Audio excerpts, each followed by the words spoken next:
Joining us now is Chuck Todd. He's the moderator of Meet the Press every Sunday morning here on WNCN. First of all, Chuck, thanks for joining us. We're talking about the $1.1 trillion spending bill that just passed on Thursday in the House. And some say John Boehner was the big winner in this thing. He had to reach across the aisle. What's your take on this?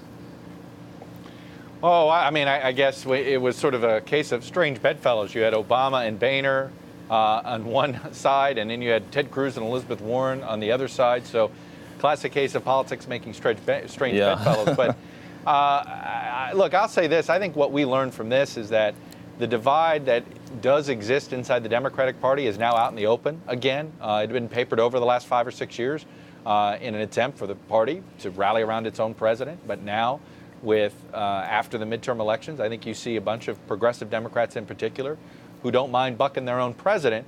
So in some ways, it makes John Boehner at least feel as if he has company, right? Boehner's been dealing with a divided Republican Party for quite some time. It's made governing hard.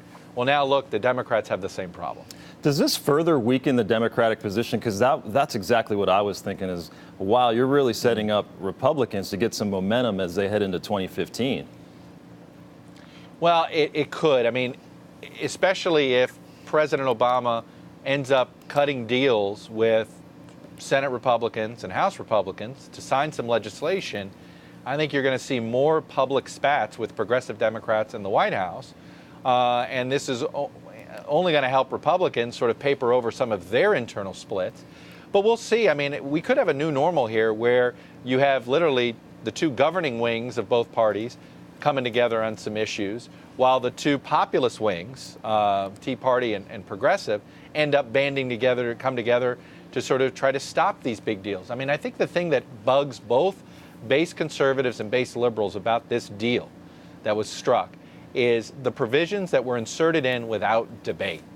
Because I can tell you, had the campaign finance provision or the Dodd-Frank provision that was going to help Citibank been sort of a public debate, there is no way it would have had majority support in either party.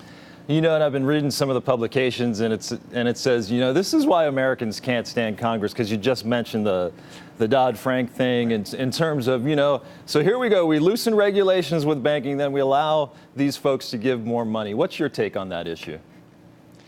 Well, I have to say, I like to quote Dennis Green, the former football coach for the Arizona Cardinals and Minnesota Vikings, who one time after blowing a big lead, he said, they are who we thought they were. Well, sometimes Congress is who we thought they were, you know, and there were members of Congress who took advantage of a situation. This is a must-pass spending bill that has to keep the lights on for the government. And we used to call them earmarks. Now they're riders. Right. But a couple of people inserted these things without debate. And the minute we in the media found out about it, we publicized it. You know, people can say, hey, the media, why didn't you tell us about it? Well, actually, when we saw it, we did. But there was really no public debate. And I think that's what irks.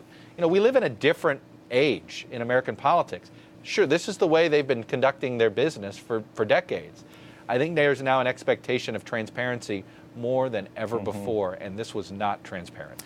Republicans, they criticized the immigration policies that came out of this thing. Does this sort of set up a 2015 fight? Well, we'll see what the fight's going to be about. I mean, I think in many ways, you know, you asked, does this make John Boehner the winner? I'll tell you this, I'll tell you who feels like a winner today, and that's the White House, because 6 weeks ago, there was doom and gloom predicted that if they acted unilaterally on immigration, it threatened this spending bill. It meant they wouldn't get what they wanted. They wouldn't get their budget basically passed by the end of the year. They wouldn't have their priorities funded. And maybe there would even be a government shutdown. Well, none of that happened. And in fact, the only political punishment they got was the decision to keep funding on Homeland Security only on a 3-month basis. But they funded the rest of the government. So the White House feels as if when it comes to immigration, despite all the rhetoric and all the predictions that they were going to seek retribution, Republicans basically were all bark and no bite. We've talked about immigration, the Dodd-Frank deal, and campaign finance. Is there anything that you see the average Joe six-pack guy at home is going to go, oh my goodness, I can't believe that got through? I think that the campaign finance one is the one that I call a pay raise for the politicians, but only in another way. The two political parties can now raise 10 times the amount Wow. of money from individuals than they could raise before. 10 times. Let me ask you this. The American public doesn't have a positive approval rating of either political party right now. I think the last people they think deserve a quote-unquote raise are the two political parties, Yeah. and yet that's what these guys just did. Yeah, you're right on that point. Were you surprised Nancy Pelosi, she called this thing disappointing?